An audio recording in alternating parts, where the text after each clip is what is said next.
आपण सांगलीच्या लक्ष्मी मंदिर, लक्ष्मी हडको किंवा लक्ष्मी नगर या एरियामध्ये आहोत.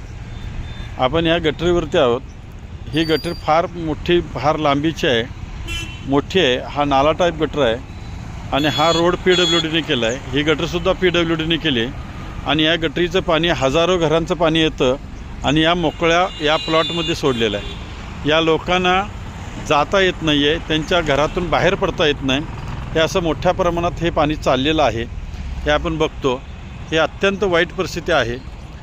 या ठिकाणी बांध घातलेला आहे, पण हा बांध घातला आणि पाणी मात्र ह्या साईडनं चाललेलं आहे. अतिशय दुर्दैवी गोष्ट आहे. या PWDच्या गलथानपणामुळं हे नागरिकांना सगळं भोगावं लागत आहे. महानगरपालिकेच्या मी अधिकाऱ्यांना सांगतो, PWDवर गुन्हा दाखल करा आणि ह्या नागरिकांना या समस्येतनं सोडवा, कारण ही अत्यंत वाईट परिस्थिती आहे. या माझ्या व्हिडिओची दाद घ्यावी अशी मी सर्व अधिकाऱ्यांना विनंती करतो आहे.